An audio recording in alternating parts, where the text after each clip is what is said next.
ಎಲ್ಲರಿಗೂ ನಮಸ್ಕಾರಗಳು. ಜಿಲ್ಲಾ ಪಂಚಾಯತ್ ಮತ್ತು ಸಾರ್ವಜನಿಕ ಶಿಕ್ಷಣ ಇಲಾಖೆ ಮೈಸೂರು ಇವರ ಸಂಯುಕ್ತ ಆಶ್ರಯದಲ್ಲಿ 10ನೇ ತರಗತಿಯ ವಿದ್ಯಾರ್ಥಿಗಳಿಗಾಗಿ ಗಣಿತ ವಿಷಯದ ಪುನರ್ಮನನ ಕಾರ್ಯಕ್ರಮಗಳನ್ನು ಹಮ್ಮಿಕೊಂಡಿದ್ದೇವೆ. ಪುನರ್ಮನನ ಕಾರ್ಯಕ್ರಮವನ್ನು ಹಮ್ಮಿಕೊಂಡಿದ್ದೇವೆ. ಇದಕ್ಕೆ ತಮ್ಮೆಲ್ಲರಿಗೂ ಸ್ವಾಗತವನ್ನು ಕೋರ್ತಾ 10ನೇ ತರಗತಿಯ ಒಂದು ಅಧ್ಯಾಯವಾಗಿರತಕ್ಕಂತಹ ವರ್ಗ ಸಮೀಕರಣಗಳು ಕ್ವಾಡ್ರಾಟಿಕ್ ಈಕ್ವೇಷನ್ ಬಗ್ಗೆ ಪರೀಕ್ಷೆಯಲ್ಲಿ ಕೇಳಬಹುದಾದಂತಹ ವಿಷಯಗಳ ಬಗ್ಗೆ ನಾವು ಚರ್ಚೆ ಮಾಡ್ತಾ ಹೋಗ್ತಿರೋಣ. ಮೊದಲನೇದು ವರ್ಗ ಸಮೀಕರಣದ ಆದರ್ಶ ರೂಪವನ್ನು ಬರೆಯಿರಿ ಅಂತಕ್ಕಂಥ ಪ್ರಶ್ನೆ ಕೊಟ್ಟರೆ, ಆ ವರ್ಗ ಸಮೀಕರಣದ ಆದರ್ಶ ರೂಪ standard form of the quadratic equation is ax² + bx + c = 0. ವರ್ಗ ಸಮೀಕರಣದ ಆದರ್ಶ ರೂಪವನ್ನು ಬರೆಯಿರಿ ಅಂತ ಹೇಳಿದ್ರೆ ax² + bx + c = 0 ಅಂತ ಬರೆದ್ರೆ ಸಾಕು. ಇದರ ಮೂಲಗಳನ್ನು ಬರೆಯಿರಿ ಅಂತ ಹೇಳಿದ್ರೆ roots of the quadratic equations are x = -b ± √b² -4ac / 2a. ವಿದ್ಯಾರ್ಥಿಗಳಿಗೆ ಗಮನಿಸಿ, ಈ ಸೂತ್ರವನ್ನು ಬಳಸಿಕೊಂಡು ಮೂಲಗಳನ್ನು ಕೂಡ ನಾವು ಕಂಡಿದ್ದೇವೆ. x = -b ± √b² - 4ac / 2a. ಇದು ಕೂಡ ಒಂದು ಅಂಕದ ಪ್ರಶ್ನೆಯಾಗಿ ಕೇಳ್ಬೋದು. ಇದಾದ ನಂತರ ಮುಂದಿನ ಅಂಶ ಅಂತ ಹೇಳಿದ್ರೆ ಈ ವರ್ಗ ಸಮೀಕರಣಗಳನ್ನು ಬಿಡಿಸುವ ವಿಧಾನಗಳು. ಅಪವರ್ತನ ವಿಧಾನದಲ್ಲಿ ಬಿಡಿಸ್ತೀವಿ, ಸೂತ್ರ ಬಳಸಿ ಬಿಡಿಸುವುದು, ವರ್ಗಪೂರ್ಣಗೊಳಿಸಿ ಬಿಡಿಸುವುದು. ವಿದ್ಯಾರ್ಥಿಗಳಿಗೆ ಗಮನಿಸಿ, ಅಪವರ್ತನ ವಿಧಾನವನ್ನು ಈಗಾಗಲೇ 9ನೇ ತರಗತಿಯಲ್ಲಿ ನಾವು ತಿಳ್ಕೊಂಡಿದ್ದೀವಿ. ಈಗ ಸೂತ್ರ ಬಳಸಿ ಈ ವರ್ಗ ಸಮೀಕರಣವನ್ನು ಬಿಡಿಸುವ ಕ್ರಮ ಹೇಗೆ ಅಂತ ಹೇಳಿ ಒಂದು ಉದಾಹರಣೆಯನ್ನು ಗಮನಿಸೋಣ. x² + 7x + 12 = 0. Solve using formula, ಸೂತ್ರ ಬಳಸಿ ಬಿಡಿಸಿ ಅಂತ ಹೇಳಿದೆ.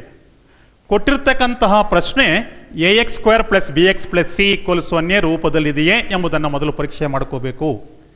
ವಿದ್ಯಾರ್ಥಿಗಳೇ, ಈ ಪ್ರಶ್ನೆಯನ್ನು ಸ್ವಲ್ಪ ಟ್ವಿಸ್ಟ್ ಮಾಡ್ತೇನೆ ಅಂತ ಹೇಳಿದ್ರೆ ಆ ಪ್ರಶ್ನೆ x² = -7x - 12 ಅಂತ ಹೇಳಿ ಕೊಡಬಹುದು. ಇದನ್ನು ಮೊದಲು ನಾವೀಗ ವರ್ಗ ಸಮೀಕರಣ ರೂಪಕ್ಕೆ ಬದಲಾವಣೆಯನ್ನು ಮಾಡ್ಕೋಬೇಕು. ಅಂದರೆ ax² + bx + c = 0 ರೂಪಕ್ಕೆ ತರಬೇಕು. ಮತ್ತೊಂದು ಅಂಶವನ್ನು ನಾವು ಗಮನಿಸಬೇಕಾಗಿರ್ತಕ್ಕಂಥದ್ದು, ax² ಪಕ್ಕದಲ್ಲಿನೇ bx ಅನ್ನು ಬರೀಬೇಕು, bx ಪಕ್ಕದಲ್ಲಿನೇ c ಅನ್ನು ಬರ್ಕೋಬೇಕು. ಇಲ್ಲಿ ಇಂಟರ್ಚೇಂಜ್ ಮಾಡ್ಕೊಳ್ಳಿಕ್ಕೆ ಅವಕಾಶ ಇಲ್ಲ. ax² + bx + c = 0 ಅಂತ ಹೇಳಿದೆ. ಈಗ ಇದಕ್ಕೆ x² ನ ಸಹಪದ coefficient of x² is a, x ನ ಸಹಪದ b ಇದೆ, c ಅನ್ನೋದು ಕಾನ್ಸ್ಟೆಂಟ್ ಟರ್ಮ್ ಅಂತ ಹೇಳಿದ್ರೆ ಕೊಟ್ಟಿರ್ತಕ್ಕಂತಹ ಉದಾಹರಣೆಯಲ್ಲಿ ಪ್ರಶ್ನೆಯಲ್ಲಿ x² ಪಕ್ಕದಲ್ಲಿ ಯಾವುದೇ ಸಂಖ್ಯೆ ಇಲ್ಲ ಅಂತ ಹೇಳಿದ್ರೆ a ನ ಬೆಲೆ 1 ಇದೆ, b ನ ಬೆಲೆ 7 ಇದೆ, c ನ ಬೆಲೆ 12 ಇದೆ. ಈ ಲೆಕ್ಕವನ್ನು ಪರಿಗಣಿಸೋದಾದ್ರೆ ಇಲ್ಲಿ ax² + bx + c = 0 ರೂಪದಲ್ಲಿ ಇಲ್ಲ. ಈ ರೂಪಕ್ಕೆ ಪರಿವರ್ತನೆ ಮಾಡ್ಕೋಬೇಕಾದ್ರೆ x² ಬರ್ದಿದ್ದೀನಿ, -7x ಅನ್ನ ಈಕ್ವಲ್ಸ್ ಇಂದ ಈ ಕಡೆ ತಂದರೆ +7x ಆಗುತ್ತೆ, -12 ಈಕ್ವಲ್ಸ್ ಇಂದ ಎಡಭಾಗತ್ತಂದ್ರೆ +12 ಆಗುತ್ತೆ. ಈಗ ಇವೆರಡೂ ಸೂತ್ರಗಳನ್ನ ಹೋಲಿಕೆ ಮಾಡಿದ್ರೆ ನಾವಿಲ್ಲಿ a ಇರೋ ಜಾಗದಲ್ಲಿ 1 ಇದೆ, b ಇರೋ ಜಾಗದಲ್ಲಿ 7 ಇದೆ, c ಇರೋ ಜಾಗದಲ್ಲಿ 12 ಇದೆ. ಇದೇ ಪ್ರಶ್ನೆಯನ್ನ x² + 7x = -12 ಅಂತ ಹೇಳಿ ಕೊಡಬಹುದು. ಒಂದೇ ಪ್ರಶ್ನೆಯನ್ನ 3 ರೀತಿಯಲ್ಲಿ ಕೇಳಿದ್ರು ಕೂಡ ಉತ್ತರ ಒಂದೇ ಆಗಿರುತ್ತೆ. ವಿದ್ಯಾರ್ಥಿಗಳು ನೀವಾಗಲೇ ಇದನ್ನು ಕಲಿತ್ಕೊಂಡಿದ್ದೀರಾ. ಇದಕ್ಕೆ ಬೇಕಾಗಿರತಕ್ಕಂತಹ ಸೂತ್ರ ಮೇಲ್ಭಾಗದಲ್ಲಿದೆ. ಅದನ್ನು ಪುನಃ ಬರೆಯೋದಾದರೆ x = -b ± √b² -4ac / 2a. ಗಾಬರಿ ಪಡ್ತಕ್ಕಂತಹ ಅವಶ್ಯಕತೆ ಇಲ್ಲ. ಪ್ರಶ್ನೆಯ ಒಳಭಾಗದಲ್ಲಿ ಉತ್ತರ ಇದೆ, ಎ ಬೆಲೆ ಗೊತ್ತಿದೆ, ಬಿ ಬೆಲೆ ಗೊತ್ತಿದೆ, ಈಕ್ವಲ್ಸ್ ಕೆಳಭಾಗದಲ್ಲಿ ಈಕ್ವಲ್ಸ್ ಹಾಕೊಳ್ಳಿ, ಸೂತ್ರದಲ್ಲಿ ಮೈನಸ್ ಚಿಹ್ನೆ ಇದೆ, ಬಿ ಬೆಲೆ 7 ಇದೆ, ±√b² ಅಂತ ಹೇಳಿದ್ರೆ -4 ಇಂಟು ಎ ಬೆಲೆ 1 ಇದೆ, ಸಿ ಬೆಲೆ 12 ಇದೆ. ಈ ವರ್ಗಮೂಲವನ್ನು ಉದ್ದು ಕೇಳ್ಕೊಳ್ಳಿ, / 2a, 2 ಇಂಟು 1. ಪ್ರೀತಿ ವಿದ್ಯಾರ್ಥಿಗಳೇ, ಈಗ ಇಲ್ಲಿ ಗಮನಿಸಿ, ಇಲ್ಲಿ ಮೈನಸ್ ಇದೆ, ಇಲ್ಲಿ 7 ಇದೆ, -7 ಅದೇ ರೀತಿ ಬರ್ಕೊಳ್ಳೋಣ, ±√2² ಅಂತ ಹೇಳಿದ್ರೆ 7 7 49 ಬರುತ್ತೆ, +49 -12 48 ಬರ್ತಿದೆ, 48 ಬರ್ದಿದ್ದೀನಿ, / 2 2 ಈಕ್ವಲ್ಸ್ -7 ±√49 -48 ಮಾಡೋದು 1 ಬರುತ್ತೆ, / 2 ಆಗುತ್ತೆ. ಈಕ್ವಲ್ಸ್ -7 ± √1 ಬೆಲೆ 1 / 2. ಇಲ್ಲಿ X equals -7 plus 1 divide by 2 ಅಥವಾ ಎಕ್ಸ್ ಈಕ್ವಲ್ಸ್ -7 -1 ಡಿವೈಡ್ ಬೈ 2. ಇಲ್ಲಿ -6/2 ಈಕ್ವಲ್ಸ್ -3 ಉತ್ತರ ಬರುತ್ತೆ. ಇದರಲ್ಲಿ -8/2 ಈಕ್ವಲ್ಸ್ -4 ಬಂತು. ಹಾಗಾಗಿ -3 ಮತ್ತು -4 ಅಂತಕ್ಕಂಥವು ಕೊಟ್ಟಿರತಕ್ಕಂತಹ ಪ್ರಶ್ನೆ x² + 7x + 12 ಈಕ್ವಲ್ಸ್ 0 ಮೂಲಗಳಾಗಿವೆ. ಇಷ್ಟನ್ನು ಬರೆದ್ರೆ ನಮಗೆ 2 ಅಂಕ ಸಿಗುತ್ತೆ. ನಂತರ ಇದೇ ಅಧ್ಯಾಯದಲ್ಲಿ discriminant of the quadratic equation ಅಂತ ಹೇಳಿದೆ. ವರ್ಗ ಸಮೀಕರಣದ ಶೋಧಕ. ಇದು ಕೂಡ ಅಷ್ಟೇನೆ, ನಾವೀಗ ಯಾವ ಸೂತ್ರವನ್ನು ಹೇಳಿದ್ದೀನಿ ಅದೇ ಸೂತ್ರದಲ್ಲಿ ಕೂಡ ಉತ್ತರ ಇದೆ. Delta equals b² - 4ac. ಇದನ್ನ ವರ್ಗ ಸಮೀಕರಣದ ಶೋಧಕ, discriminant of the quadratic equation ಅಂತ ಕರಿತೀವಿ. ಇದರಲ್ಲಿ 3 ಅಂಶಗಳನ್ನು ನಾವು ಗಮನಿಸಬೇಕು. ಡೆಲ್ಟಾ ಈಕ್ವಲ್ಸ್ 0 ಆದರೆ delta is greater than 0, delta is less than 0. ಆ ಡೆಲ್ಟಾ ಬೆಲೆ ಸಮನಾದರೆ 0 ಆದರೆ ಮೂಲಗಳು ವಾಸ್ತವ ಮತ್ತು ಸಮ, roots are real and equal ಅಂತ ಹೇಳ್ತೇವೆ. If delta is greater than 0, 0ಗಿಂತ ಜಾಸ್ತಿ ಇದ್ರೆ roots are real and distinct ಅಂತ ಕರಿತೇವೆ. ಮೂಲಗಳು ವಾಸ್ತವ ಮತ್ತು ಭಿನ್ನ. ಡೆಲ್ಟಾ ಇಸ್ ಲೆಸ್ ದ್ಯಾನ್ 0 ಆದರೆ 0ಗಿಂತ ಕಡಿಮೆ ಆದರೆ ನೋ ರಿಯಲ್ ನಂಬರ್ಸ್ ಅಂತ ಹೇಳ್ತೀವಿ. ಅಂದರೆ ವಾಸ್ತವ ಸಂಖ್ಯೆಗೆ ಮೂಲಗಳನ್ನು ಹೊಂದಿಲ್ಲ ಅಂತೇಳಿ. ಇದಕ್ಕೊಂದು ಉದಾಹರಣೆಯನ್ನು ಗಮನಿಸೋದಾದರೆ x² + 4x + 4 ಈಕ್ವಲ್ಸ್ 0. ಈಗ ಇದನ್ನ ವರ್ಗ ಸಮೀಕರಣದ ಆದರ್ಶ ರೂಪವಾಗಿರ್ತಕ್ಕಂತಹ ax² + bx + c ಈಕ್ವಲ್ಸ್ 0 ರೂಪಕ್ಕೆ ಹೋಲಿಕೆ ಮಾಡಿದ್ರೆ a ಯ ಬೆಲೆ ಇಲ್ಲಿ 1 ಇದೆ, b ನ ಬೆಲೆ 4 ಇದೆ, c ನ ಬೆಲೆ ಕೂಡ 4 ಇದೆ. ನಮಗಿಲ್ಲಿ ಶೋಧಕದ ಬೆಲೆ ಗೊತ್ತಿದೆ. ಸೂತ್ರ ಡೆಲ್ಟಾ ಈಕ್ವಲ್ಸ್ b² - 4ac ಅಂತೇಳಿ. ಇಲ್ಲಿ ಈ ಬೆಲೆಗಳನ್ನು ಆದೇಶ ಮಾಡಿದ್ರೆ ಬಿ ಬೆಲೆ 4 ಇದೆ, b² ಅಂದರೆ 4² -4 ಇಂಟು ಎ ಬೆಲೆ 1 ಇದೆ, ಬಿ ಬೆಲೆ 4 ಇದೆ, ಸಿ ಬೆಲೆ 4 ಇದೆ.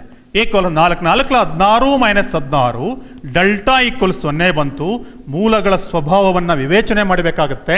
ಡೆಲ್ಟಾ ಬೆಲೆ 0 ಬಂದರೆ ಮೂಲಗಳು ವಾಸ್ತವ ಮತ್ತು ಸಮ, roots are real and equal ಅಂತ ಹೇಳಿ ಬರೀಬೇಕಾಗುತ್ತೆ.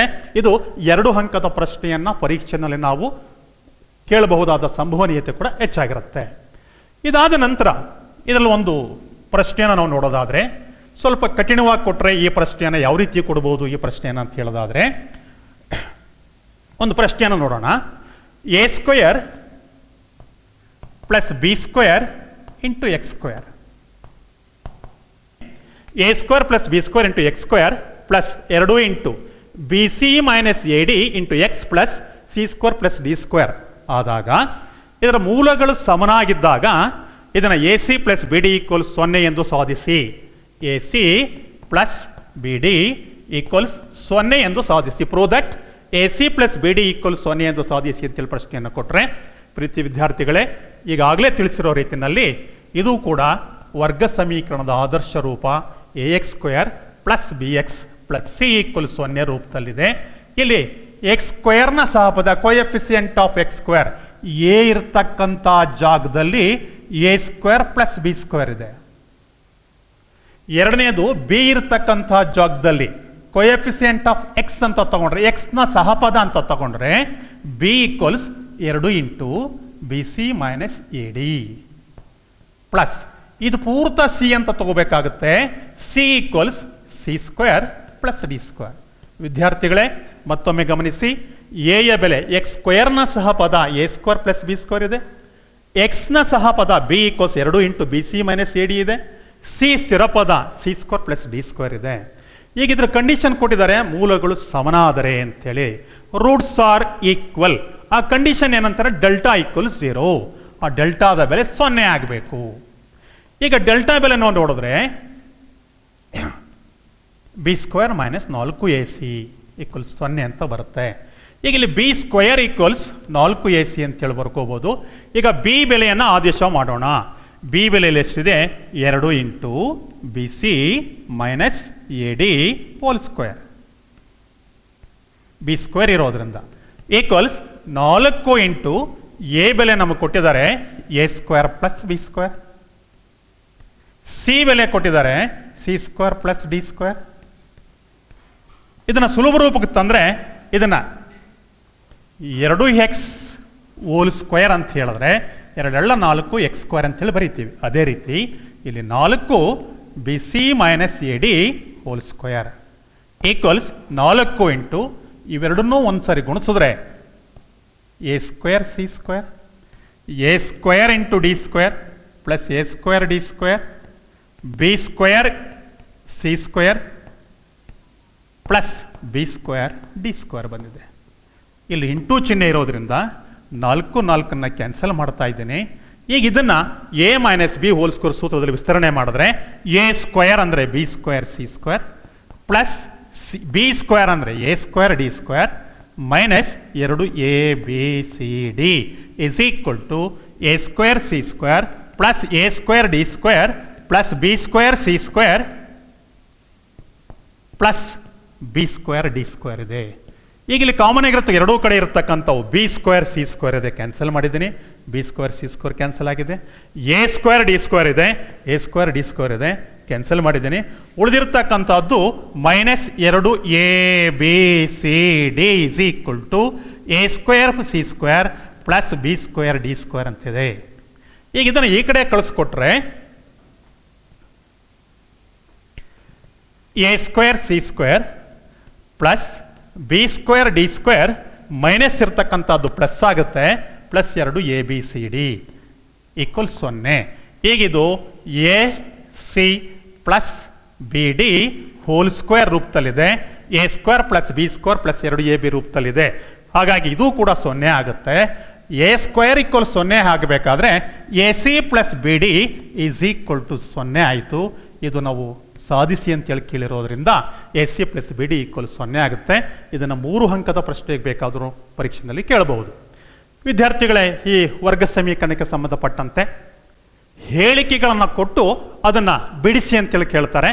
ಅದು ಹೇಳಿಕೆಯ ರೂಪದಲ್ಲಿರ್ತಕ್ಕಂತಹ ಪ್ರಶ್ನೆಗಳನ್ನು ತಗೊಂಡು ಸಮೀಕರಣ ರೂಪಕ್ಕೆ ವರ್ಗಾಯಿಸಿಕೊಂಡು ಆ ರೀತಿಯ ಪ್ರಶ್ನೆಗಳನ್ನು ಸಾಲ್ವ್ ಮಾಡಬೇಕಾಗುತ್ತೆ.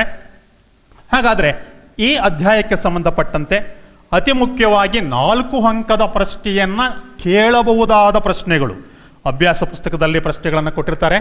ಅವುಗಳನ್ನ ಈಗಾಗಲೇ ತರಗತಿಯಲ್ಲಿ ಸಾಲ್ವ್ ಮಾಡಿಸಿರ್ತೀವಿ. ಇನ್ನೂ ಅನುಮಾನಗಳಿದ್ದರೆ ನಿಮ್ಮ ಗಣಿತ ಶಿಕ್ಷಕರಿಗೆ ಫೋನ್ ಮಾಡ್ಕೊಂಡು ತಿಳ್ಕೊಳ್ಳಿ, ನಮಗೆ ಉತ್ತರಗಳು ಸಿಗ್ತವೆ. ಒಂದು ಪ್ರಶ್ನೆಯನ್ನು ನೋಡೋಣ. ಪ್ರೀತಿಯ ವಿದ್ಯಾರ್ಥಿಗಳೀಗ ವರ್ಗ ಸಮೀಕರಣಕ್ಕೆ ಸಂಬಂಧಪಟ್ಟಂತೆ ಹೇಳಿಕೆ ಲೆಕ್ಕಗಳನ್ನು ನೋಡೋದಾದರೆ, A motor boat whose speed is 18 km/h in still water takes 1 hour more to go 24 km upstream. ಇದು important. Then to return downstream to the same spot, find the speed of the stream ಅಂತ ಹೇಳಿ. ಒಂದು motor ದೋಣಿಯ ಜವವು ನಿಶ್ಚಲ ನೀರಿನಲ್ಲಿ 18 km/h ಆಗಿದೆ. ಆ ದೋಣಿಯು ಪ್ರವಾಹಕ್ಕೆ ಎದುರಾಗಿ 24 ಕಿಲೋಮೀಟರ್ ದೂರ ಚಲಿಸಲು ಅದು ಪ್ರವಾಹದೊಡನೆ ಮೊದಲಿನ ಸ್ಥಾನಕ್ಕೆ ಹಿಂತಿರುಗಲು ತೆಗೆದುಕೊಳ್ಳುವ ಸಮಯಕ್ಕಿಂತ 1 ಗಂಟೆ ಹೆಚ್ಚಾಗಿದೆ. ಹಾಗಾದರೆ ಪ್ರವಾಹದ ಜವವನ್ನು ಕಂಡುಹಿಡಿಯಿರಿ, ಸ್ಪೀಡ್ ಆಫ್ ದಿ ಸ್ಟ್ರೀಮ್ ಅನ್ನು ಕಂಡುಹಿಡಿಯಬೇಕಾಗುತ್ತೆ. ವಿದ್ಯಾರ್ಥಿಗಳು, ಈ ಪ್ರಶ್ನೆಯ ಒಳಭಾಗದಲ್ಲಿಯೇ 80% ಉತ್ತರ ಇರುತ್ತೆ. ಗಣಿತದ ವಿಶೇಷತೆ ಅಂತ ಹೇಳಿದ್ರೆ, ನೀವು ಎಲ್ಲ ಪ್ರಶ್ನೆಗಳನ್ನು ಗಮನಿಸಿದ್ರೆ ಆ ಪ್ರಶ್ನೆಯ ಒಳಭಾಗದಲ್ಲಿ ಉತ್ತರ ಇರುತ್ತೆ. ಅದನ್ನು ಹೇಗೆ ತೆಗಿಬೇಕು, ನಾವು ಎಲ್ಲಿದೆ ಅಂತೇಳಿ ಪತ್ತೆ ಹಚ್ಚಬೇಕಾಗತ್ತೆ. ಮೊದಲನೇದು ಸ್ಪೀಡ್ ಆಫ್ ದಿ ಬೋಟ್ ನಮಗೆ ಗೊತ್ತಿಲ್ಲ, ನಾವು ಕಂಡಿಬೇಕಾಗಿರೋದನ್ನ ಅದನ್ನು ಎಕ್ಸ್ ಅಂತ ತಗೊಳ್ಳೋಣ. x km/h ಅಂತ ತಗೊಂಡಿದ್ದೀನಿ.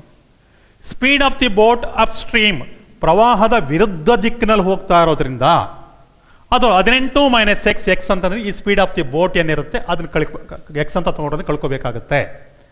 ಇಲ್ಲಿ speed of the boat down stream, ಕೆಳಭಾಗಕ್ಕೆ ಚಲಿಸೋದ್ರಿಂದ ಆ ಪ್ರವಾಹದ ವೇಗವನ್ನು ಕೂಡ ನಾವಿಲ್ಲಿ ತಗೋಬೇಕಾಗುತ್ತೆ. 18 + x km/h ಆಯಿತು. ಒಂದು ಟೈಮ್ ಬೇಕು ಅಂದರೆ ಡಿಸ್ಟೆನ್ಸ್ ಡಿವೈಡ್ ಬೈ ಸ್ಪೀಡ್ ಅಂತ ಗೊತ್ತಿದೆ. ಹಾಗಾಗಿ ಪ್ರವಾಹದ ವಿರುದ್ಧ ದಿಕ್ಕಿನಲ್ಲಿ ಚಲಿಸಲು ತೆಗೆದುಕೊಂಡ ಸಮಯ ಈಕ್ವಲ್ಸ್ 24 ಗಂಟೆ ಅಂತ ಅವ್ರು ಕೊಟ್ಟಿರೋದ್ರಿಂದ 24 / 18 - x ಗಂಟೆಗಳು, ಅವರ್ಸ್ ಅಂತ ತಗೊಂತೀವಿ. ಅದೇ ಡೌನ್ ಸ್ಟ್ರೀಮ್ ಹೋಗಬೇಕು ಅಂತ ಹೇಳೋದಾದ್ರೆ 24 / 18 + x ಗಂಟೆಗಳು, ಅವರ್ಸ್ ಅಂತ ಹೇಳಾಗುತ್ತೆ. ದತ್ತಾಂಶದ ಪ್ರಕಾರ ಕೊಟ್ಟಿರ್ತಕ್ಕಂಥ ದತ್ತದ ಪ್ರಕಾರ ಇವೆರಡರ ನಡುವಿನ ವ್ಯತ್ಯಾಸ 1 ಗಂಟೆ ಅಂತ ಹೇಳಿ ಕೊಟ್ಟಿರೋದ್ರಿಂದ 24 / 18 - x ಮೈನಸ್ 24 / 18 + x ಈಕ್ವಲ್ಸ್ 1 ಅಂತ ಆಗುತ್ತೆ. ಪ್ರೀತಿಯ ವಿದ್ಯಾರ್ಥಿಗಳಲ್ಲಿ ಗಮನಿಸಿ, ಇಲ್ಲಿ ಲೆಕ್ಕಗಳನ್ನು ಬಿಡಿಸಬೇಕಾದ್ರೆ ಲಾಸಹ ತಗೊಂಡು ಮಾಡಬೇಕಾಗುತ್ತೆ. ಒಂದು ಹೊಸ ವಿಧಾನದ ಟೆಕ್ನಿಕ್ ಅನ್ನು ಹೇಳ್ಕೊಡ್ತೀನಿ. ಆ ಟೆಕ್ನಿಕ್ ಏನಂತ ಹೇಳಿದ್ರೆ NDD ಅಂತ ಹೇಳಿ, ಇದು ಟೆಕ್ನಿಕ್ ಮಾತ್ರ. ಎನ್ ಅಂದರೆ ನ್ಯೂಮರೇಟರ್, ಡಿನಾಮಿನೇಟರ್. ಅಂಶ ಛೇದ ಛೇದ. ಇಲ್ಲಿ ಎರಡು ಸ್ಟೆಪ್ಸ್ಗಳನ್ನು ನಾವು ಕೈ ಬಿಡಬಹುದು, ನೇರವಾಗಿ ಉತ್ತರ ಬರಲಿಕ್ಕೆ ಅನುಕೂಲ ಆಗುತ್ತೆ. ಮೊದಲನೇ ಅಂಶ 24, ಛೇದ 18 ಪ್ಲಸ್ ಎಕ್ಸ್ ಇದೆ, ಇದರಲ್ಲಿ ಛೇದ ಒಂದಿದೆ, ಚಿಹ್ನೆ ಮೈನಸ್ ಇದೆ. ಇಲ್ಲೂ ಅಷ್ಟೇ NDD, ನ್ಯೂಮರೇಟರ್ ಡಿನಾಮಿನೇಟರ್.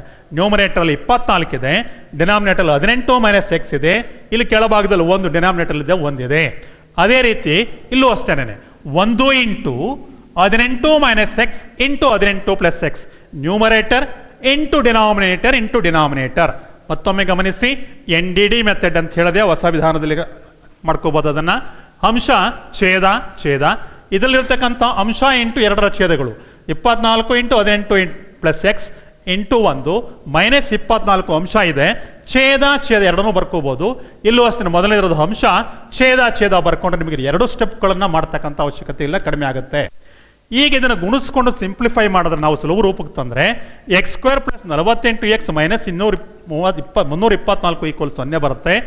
ಇಲ್ಲಿ ನೀವು ಯಾವುದೇ ವಿಧಾನದಲ್ಲಿ ಈ ಲೆಕ್ಕವನ್ನು ಬಿಡಿಸಬಹುದು, ಅಪವರ್ತನ ವಿಧಾನದಲ್ಲಿ ಬಿಡಿಸಬಹುದು, ವರ್ಗ ಪೂರ್ಣಗೊಳಿಸಿ ಬಿಡಿಸಬಹುದು, ಸೂತ್ರದ ಸಹಾಯದಿಂದ ಬೇಕಾದರೂ ನಾವು ಈ ಲೆಕ್ಕವನ್ನು ಬಿಡಿಸ್ಕೊಂಡು ಉತ್ತರವನ್ನು ಕಂಡುಕೋಬಹುದು.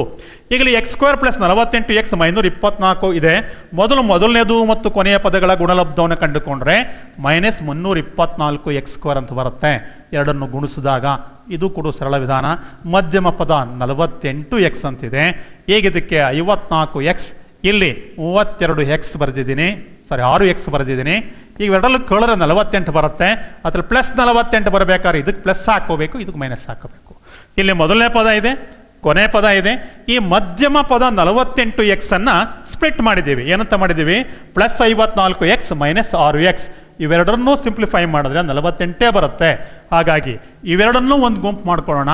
ಇವೆರಡನ್ನೂ ಒಂದು ಗುಂಪು ಮಾಡ್ಕೊಂಡ್ರೆ ಇವೆರಡಲ್ಲೂ ಸಾಮಾನ್ಯ ಪದ ಎಕ್ಸ್ ತೆಗೆದ್ರೆ ಇನ್ನು ಉಳಿತಕ್ಕಂಥದ್ದು ಎಕ್ಸ್ ಪ್ಲಸ್ 54.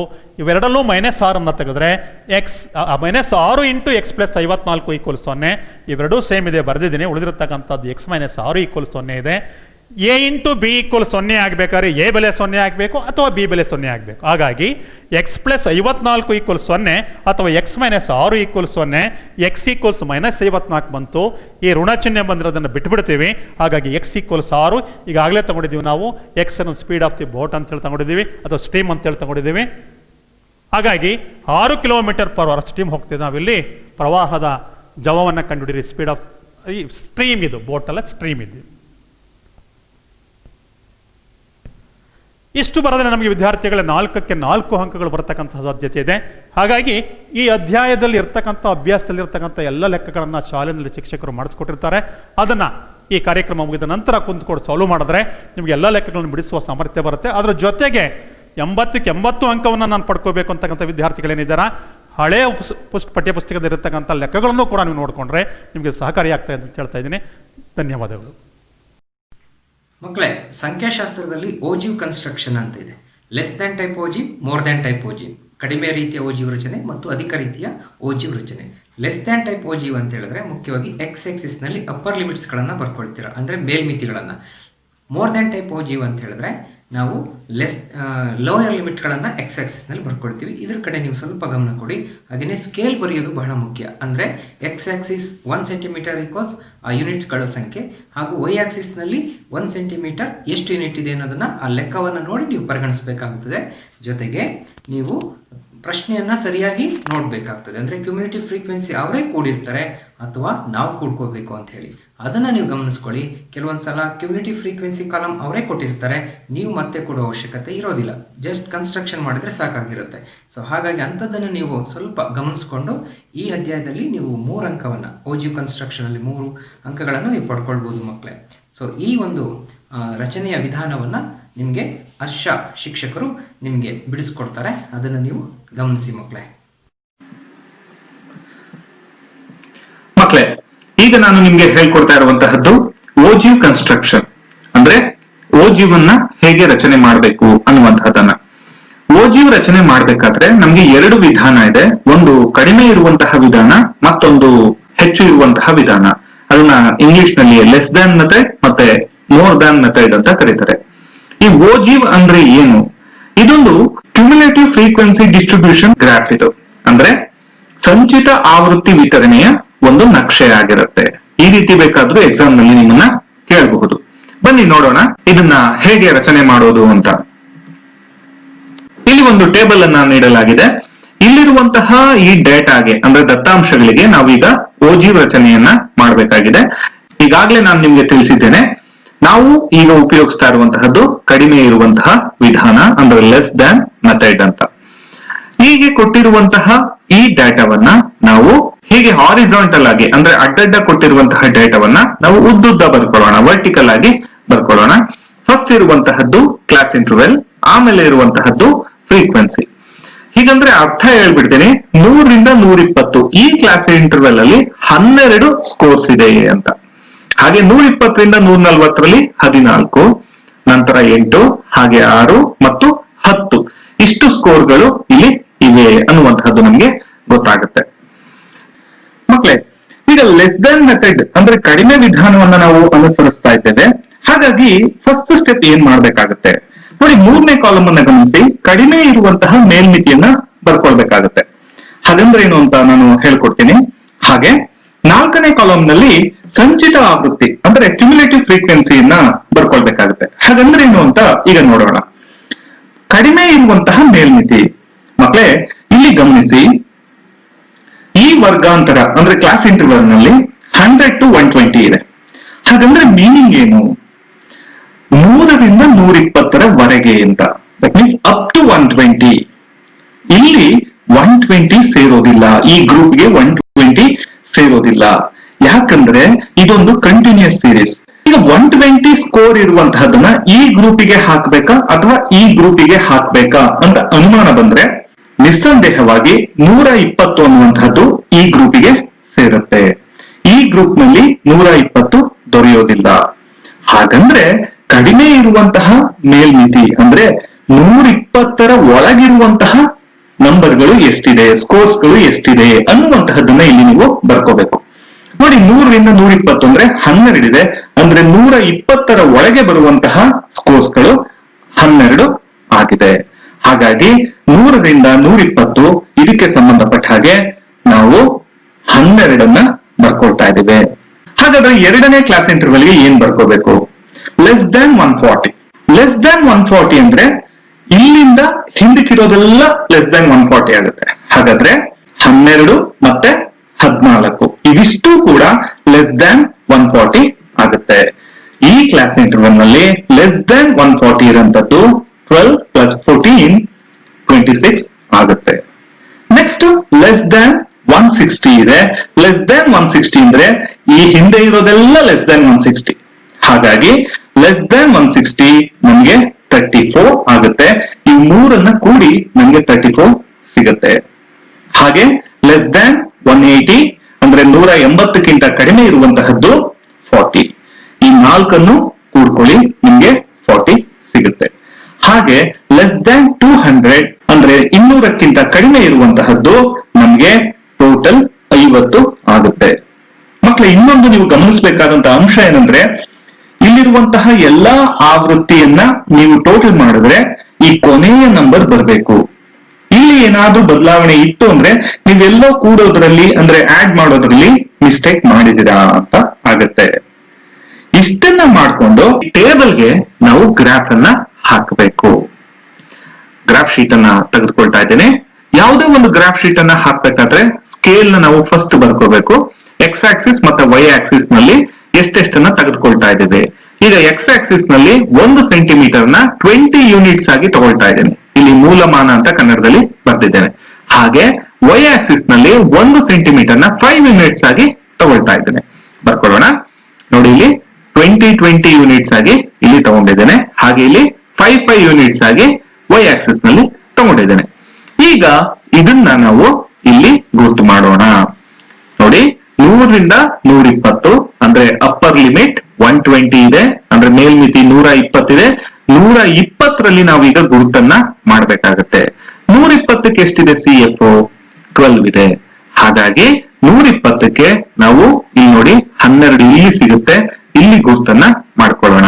ನಂತರ 120 to 140 here the upper limit is 140. ಮೇಲ್ಮಿತಿ 140 ಇದೆ. 140ಕ್ಕೆ ಹೋಗೋಣ. ಅದಕ್ಕೆ ಇರುವಂತಹದ್ದು 26. ಆ 26 ಅನ್ನ ಇಲ್ಲಿ ಹುಡ್ಕೋಣ. ಇದರ ನೇರಕ್ಕೆ ನೋಡಿ, ಇಲ್ಲಿ 26 ನಮ್ಗೆ ಸಿಗುತ್ತೆ. ಇಲ್ಲಿ ಗುರ್ತು ಮಾಡ್ಕೊಳ್ಳೋಣ. ನಂತರ 140 to 160, ಅಪ್ಪರ್ ಲಿಮಿಟ್ 160 ಇದೆ. ಅದಕ್ಕೆ ಈ 160 ಅಲ್ಲಿ ನಾವು ಗುರ್ತು ಮಾಡ್ಬೇಕಾಗುತ್ತೆ. ಅದರ CF 34 ಆಗಿದೆ. ಇದರ ನೇರಕ್ಕೆ 34 ಅನ್ನ ಹುಡುಕಿದ್ರೆ ಇಲ್ಲಿ ಸಿಗುತ್ತೆ, ಗುರ್ತು ಮಾಡ್ಕೊಂಡೆ. ಹಾಗೆ 180ಗೂ ಕೂಡ ಈಗ ನಾವು ಮಾಡ್ಕೊಳ್ಳೋಣ. ಇದೇ ನೇರಕ್ಕೆ 40 ಇದೆ. 40ಯನ್ನು ಇದೇ ನೇರಕ್ಕೆ ಗುರ್ತು ಮಾಡಿದ್ರೆ ಇಲ್ಲಿ ಸಿಗುತ್ತೆ, ಗುರ್ತು ಮಾಡ್ಕೊಂಡೆ. ಹಾಗೆ ಕೊನೆಯದಾಗಿ 200 ಇಲ್ಲಿದೆ. 200 ನ ನೇರಕ್ಕೆ ನಮ್ಗೆ 50 ಹಾಕ್ಬೇಕು.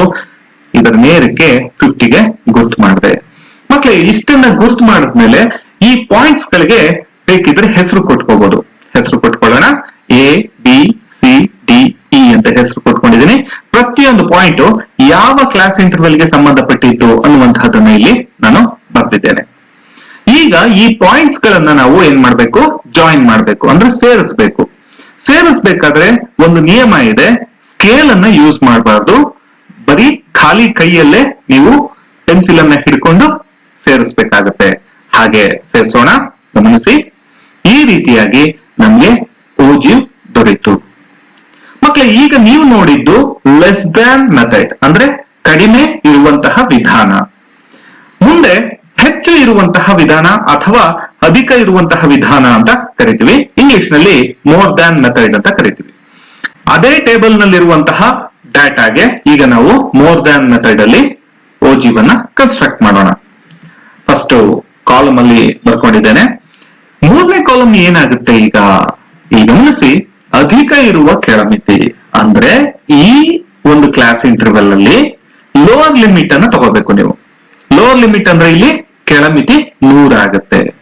ಹಾಗಂದ್ರೆ ಅರ್ಥ ಏನು? 100 ಅಥವಾ 100ಕ್ಕಿಂತ ಹೆಚ್ಚಾಗಿರುವಂತಹದ್ದು ಅಂತ ಅರ್ಥ ಬರುತ್ತೆ. ಓಕೆ, ಇನ್ನ ಕೊನೆಯಲ್ಲಿ ನಾವು ಕ್ಯುಮುಲೇಟಿವ್ ಫ್ರೀಕ್ವೆನ್ಸಿ ಸಂಚಿತ ಆವೃತ್ತಿಯನ್ನ ಬರ್ಕೊಳ್ತೀವಿ. ಮೊದಲನೇದಾಗಿ ಇದನ್ನ ಈಗ ಬರ್ಕೊಳ್ಳೋಣ. 100 ಅಥವಾ 100ಕ್ಕಿಂತ ಹೆಚ್ಚಿರುವಂತಹ ಸ್ಕೋರ್ಸ್ ಎಷ್ಟು? ಗಮನಿಸಿ, 100ಕ್ಕಿಂತ ಹೆಚ್ಚಿರಬೇಕು. ನೋಡಿ, ಇಲ್ಲಿರೋದೆಲ್ಲ 100ಕ್ಕಿಂತ ಹೆಚ್ಚು. ಹಾಗಾಗಿ ಇಲ್ಲಿರುವಂತಹ ಎಲ್ಲಾ ಸ್ಕೋರ್ಗಳು 100ಕ್ಕಿಂತ ಹೆಚ್ಚಾಗಿವೆ. ಹಾಗಿದ್ಮೇಲೆ ಇಷ್ಟನ್ನೂ ಕೂಡಿಸಿ ನಾವು ಕ್ಯುಮುಲೇಟಿವ್ ಫ್ರೀಕ್ವೆನ್ಸಿಯಾಗಿ ಬರ್ಕೋಬೇಕು. 50 ಆಗತ್ತೆ. ಈಗ ಎರಡನೇ ಕ್ಲಾಸ್ ಇಂಟರ್ವೆಲ್ ಗೆ ಬರೋಣ. ಎರಡನೇ ಕ್ಲಾಸ್ ಇಂಟರ್ವೆಲ್ ಏನಿದೆ, 120 to 140 ಇದೆ, ಹೌದಲ್ವಾ? ಹಾಗಂದ್ರೆ ಮೀನಿಂಗ್ ಏನು? 120 ಆರ್ ಮೋರ್ ದ್ಯಾನ್ 120, 120 ಅಥವಾ 120ಕ್ಕಿಂತ ಹೆಚ್ಚಿರ್ಬೇಕು. ಹಾಗಿದ್ರೆ ಈ ಸ್ಕೋರ್ ಅನ್ನ ನಾವು ತೆಗೆದುಕೊಳ್ಬಹುದಾ? ಇಲ್ಲ. ಯಾಕಂದ್ರೆ ಇದು 120ಕ್ಕಿಂತ ಕಡಿಮೆ ಇರುವಂತಹದ್ದು. ಹಾಗಾಗಿ ಇಲ್ಲಿಂದ ಮುಂದಕ್ಕೆ ಇರುವಂತಹದನ್ನು ನಾವು ಕೂಡಿಸ್ಕೋಬೇಕಾಗತ್ತೆ. ಅದು 38.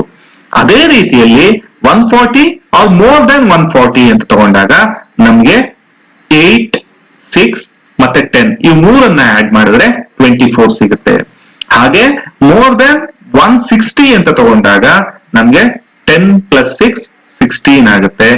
180ಕ್ಕಿಂತ ಹೆಚ್ಚು ಅಂತ ತಗೊಂಡಾಗ ನೋಡಿ ಕೊನೆಯಲ್ಲಿ ನಮ್ಗೆ 10 ದೊರೆಯುತ್ತೆ. ಈ ರೀತಿಯಾಗಿ ಮೊದಲು ನಾವು ಕ್ಯುಮುಲೇಟಿವ್ ಫ್ರೀಕ್ವೆನ್ಸಿಯನ್ನ ರಚನೆ ಮಾಡಿಕೊಂಡು ಟೇಬಲ್ ಮಾಡ್ಕೋಬೇಕು. ಟೇಬಲ್ ಆದ್ಮೇಲೆ ಈಗ ಗ್ರಾಫ್ ಅನ್ನ ಹಾಕುವಂತದ್ದು. ಹಿಂದೆ ತಿಳಿದ ರೀತಿಯಲ್ಲೇ ಸ್ಕೇಲ್ ಅನ್ನ ತೆಗೆದುಕೊಂಡಿದ್ದೇನೆ. ಇಲ್ಲೂ ಅಷ್ಟೇ 1 ಸೆಂಟಿಮೀಟರ್ ಅನ್ನ ಎಕ್ಸ್ ಅಕ್ಷದಲ್ಲಿ 20 ಯೂನಿಟ್ಸ್ ಆಗಿ ತಗೊಂಡಿದ್ದೇನೆ. ವೈ ಅಕ್ಷದಲ್ಲಿ 1 ಸೆಂಟಿಮೀಟರ್ ಅನ್ನ 5 ಯೂನಿಟ್ಸ್ ಆಗಿ ತಗೊಂಡಿದ್ದೇನೆ. ಅದನ್ನ ಇಲ್ಲಿ ನೀವು ಕಾಣಬಹುದು. ಈಗ ಮೊದಲನೇ ಕ್ಲಾಸ್ ಇಂಟರ್ವೆಲ್ ಬರೋಣ. 100 ರಿಂದ 120. ಇಲ್ಲಿ 120 ತಗೋಬೇಕಾ 100 ತಗೋಬೇಕಾ? ಮಕ್ಕಳೇ, ನಾವು ಮೋರ್ ದ್ಯಾನ್ ಮೆಥಡ್ ಅಲ್ಲಿ ಲೋವರ್ ಲಿಮಿಟ್ ಅನ್ನ ಕನ್ಸಿಡರ್ ಮಾಡಿರೋದು, ಅಂದ್ರೆ ಕೆಳಮಿತಿಯನ್ನ ತೆಗೆದುಕೊಂಡಿರೋದು. ಹಾಗಾಗಿ ಇಲ್ಲಿ 100ಕ್ಕೆ ನಾವು ಗುರ್ತನ್ನ ಮಾಡ್ಬೇಕಾಗುತ್ತೆ. ಎಷ್ಟು ಬಂದಿದೆ? 50 ಬಂದಿದೆ. 100ಕ್ಕೆ 50 ಗುರ್ತು ಮಾಡ್ಕೊಂಡೆ. ಹಾಗೆ ಎರಡನೇದಕ್ಕೆ ಬಂದ್ರೆ ಇಲ್ಲಿ 120 ತೆಗೆದುಕೊಂಡಿದ್ದೇವೆ. 120ರ ನೇರಕ್ಕೆ 38 ಇದೆ. 38ಕ್ಕೆ ಗುರ್ತು ಮಾಡೋಣ. ಹಾಗೆ ಮೂರನೇದು 140 ಇದೆ. 140ಕ್ಕೆ ಬಂದೆ. ಅದರ ನೇರಕ್ಕೆ 24 ಇದೆ. ಇದರ ನೇರಕ್ಕೆ 24ಕ್ಕೆ ಗುರ್ತು ಮಾಡ್ಕೊಳ್ಳೋಣ. ಹಾಗೆ ನಾಲ್ಕನೇದು 160 ಇದೆ. 160ಕ್ಕೆ ಬರೋಣ. ಅದರ ನೇರಕ್ಕೆ 16 ಇದೆ. ಇದರ ನೇರಕ್ಕೆ 16ನ್ನ ಗುರ್ತು ಮಾಡೋಣ. ಕೊನೆಯದು 180 ಇದೆ. 180ಕ್ಕೆ ಬರೋಣ. ಅದಕ್ಕೆ 10 ಇದೆ. 10ನ್ನ 180ರ ನೇರದಲ್ಲಿ ಗುರ್ತು ಮಾಡೋಣ. ಈಗ ನಮಗೆ ಬಿಂದುಗಳು ಸಿಕ್ಕದ್ವು. ಇವುಗಳಿಗೆ ಹೆಸರನ್ನ ಕೊಟ್ಬಿಡಿ. ಮೊದಲ ಬಿಂದು ಇಲ್ಲಿಂದ ಪ್ರಾರಂಭ ಆಗೋದ್ರಿಂದ A B C D E ಅಂತ ಹೆಸರು ಕೊಟ್ಟಿದ್ದೀನಿ. ಪ್ರತಿಯೊಂದು ಬಿಂದುಗಳು ಅವು ಯಾವ ವರ್ಗಾಂತರ ಅಂದ್ರೆ ಕ್ಲಾಸ್ ಇಂಟರ್ವಲ್ ಅನ್ನ ಸೂಚಿಸ್ತಾ ಇವೆ ಅನ್ನುವಂತಹದನ್ನ ತೋರಿಸುತ್ತೆ. ಇಲ್ಲೂ ಅಷ್ಟೇ ಸ್ಕೇಲ್ ಅನ್ನ ಬಳಸದೆ ನೀವು ಈ ಬಿಂದುಗಳನ್ನ ಸೇರಿಸಬೇಕು. ಸೇರಿಸೋಣ. ನೋಡಿ, ಈ ರೀತಿಯಾಗಿ ನಾವು ಗ್ರಾಫ್ ನಲ್ಲಿ ಸೇರಿಸಬೇಕಾಗತ್ತೆ. ಮಕ್ಕಳೇ, ಇದುವರೆಗೂ 2 ಬಗೆಯ ಓಜೀವ್ ರಚನೆಯನ್ನ ನೀವು ತಿಳ್ಕೊಂಡ್ರಿ.